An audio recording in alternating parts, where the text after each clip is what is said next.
tell you, that fell by the wayside because the outcome was taking over my income. The outcome was taking over my income. And I said, you know, Lord, I ain't used to this. You know, I'm used to having a little bit left over because there was no overtime. There was no incentive pay. It was just my pension. And so I said, well, you know, I have to do something. So one day, I went up to the school because I work with World Strides, and I was taking a group of kids to Washington, D.C., and my principal came up. And she said, come here, Janice, come here. I'm like, oh, Lord, what is it that she wants now? And she said, now, I know you're ready to come out of retirement.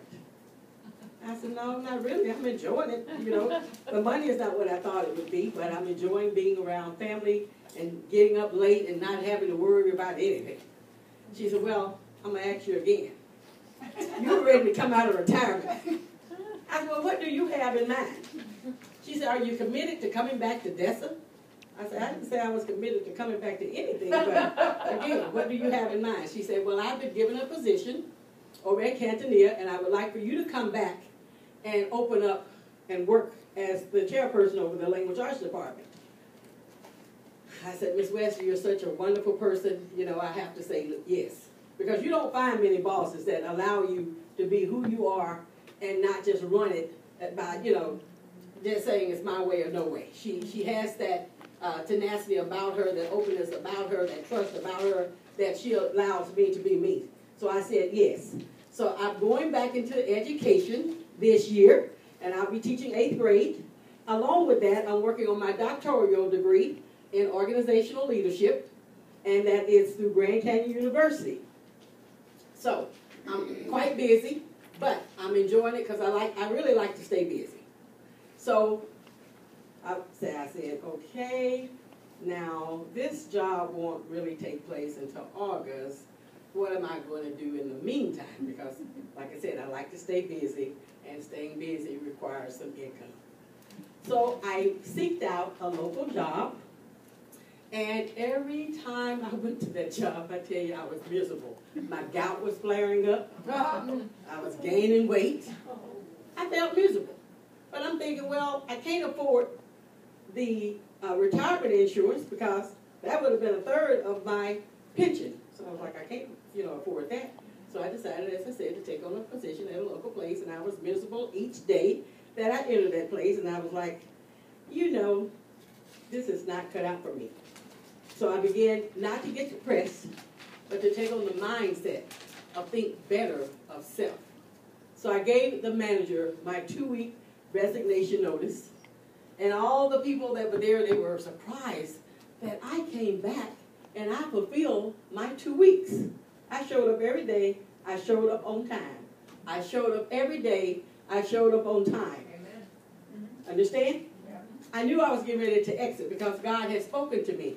And he said, it's time, June 18th. I want you to leave that position. I shared this with Janice.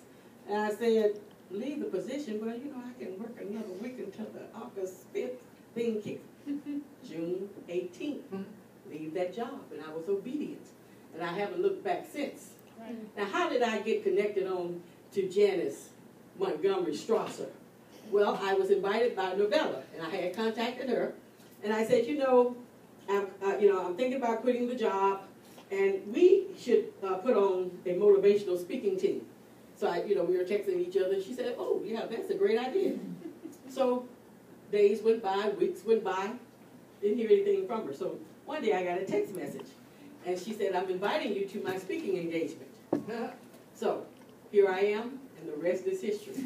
Because you see, I don't want to be a one-time speaker. I really want to do this as a profession. And I've shared that.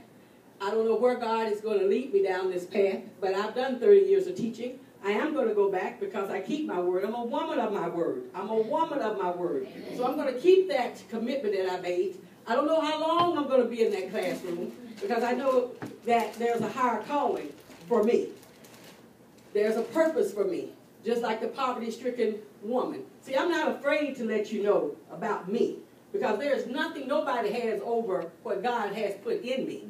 There's nothing anyone can put over me which God has put within me. So I don't mind telling you right now, the finances is a little low, But my inner passion is greater than my resources. Because see, I don't even want to fathom what God is going to do with me, because I know nothing comes from him but greatness. Now I can get in the way. I can get in the way and block my blessings. But see, I promised him that I'm going to be obedient, because obedience leads to great rewards. All we have to do is be obedient, listen. You have to get up. I don't think things are going to just come and fall in your lap. You know, Janice will find out about me. This Janice is one that's going to make things happen. I'm going to find a way to make a way out of no way. And this is what the lady did when we think back to Mark. You know, she didn't know that her poverty-stricken condition would one day lead to a legacy. But when I mention that, everybody can identify with that. So, as we sit here, you may know or you may be someone that is not quite at that financial status that you want to become. Maybe you have it in your mindset that you want to be one of great wealth or a great legacy. You want to move out of that employment role into a millionaire entrepreneur. And this is a book, again, that was recommended by Janice. And so I have to tell you the funny story. You know, we met a couple of times. She said, "Do you have the book?" I ordered it. "Have you read the book?" "It's coming in the mail." So she went to California, and so I was like, "Oh Lord, I'm on a time constraint." Baby, let me tell you, honey, I got on that computer, I started Googling, and I found, God just popped it up, SoundCloud. Got the book for free, listened to it, and I was nodding off as I was listening. So my oldest daughter come in there, and she said, "Mama, either you gonna listen to the thing." I said, "Girl, I'm listening to this thing. I just got my eyes closed. I got this thing down now. You need to go on. Because Mama got this here." So I was listening. So when Janice came back, I said, I have my book now. I said, but before the book came, and this book only cost me 1 cent. See, that's that teacher skill in me. We can find it and we can make it work. I can shop on a budget. You understand? I can shop on a budget. 1 cent. But there's so many treasures within this book. You can take, even though it's not a thick book, this book has a lot. So again, name. Tell me the name. Millionaire Upgrade by Richard Parks Carter. And I'm going to continue to build up on, because right now my things are in storage, so I'm going to continue to build up on my repertoire of collecting and ordering books. And because I tell people I'm not one to really listen. I have to kind of mark up my book, and kind of flag it on the end. But that's just the way I am. So getting back to my text, you really have to want something. You really have to get up, seek it out, and make a plan. We talk about goals, and that was going to be one of my workshops. But you must have a plan. You must have a plan, because if you start with the end in mind, right, 9 times out of 10 you're going to finish. You're going to finish. So JC was telling me, she said, "You want to know the key to finishing your doctoral degree?" And we waited for a while. And she said, have a plan. Make sure that you're committed. And that's what they did even before I got into the program. They interviewed us. They flew us out there, and I was so proud that I was a chosen one, all expenses paid, and it was just for 1 day. But they sized us up. They put us under a microscope. And then I have an advisor that calls me pretty much every month, maybe twice a month, to make sure that I'm following the course. So he can look at my grades and see, "Hey, this lady got an A. You got that? Oh, go skip it. Got an A. Going to keep it. Going to keep it."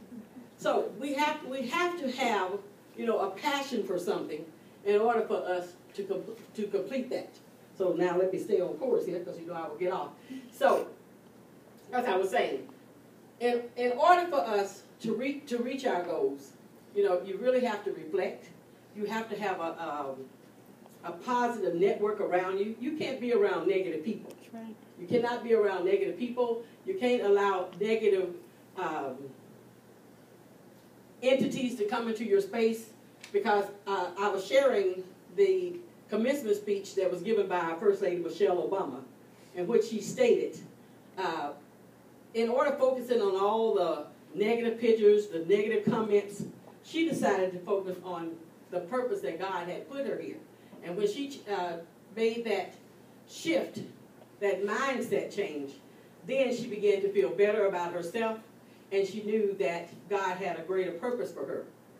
In Millionaire Upgrade, it tells us that if we're going to achieve, if we're going to have a passion, then guess what? You must take a risk. That's right. Henry Ford tells us that if you think you can or can't, you're right. Because, see, in order for you to accomplish anything, it lays on the other side. Success lies on the other side of your comfort zone.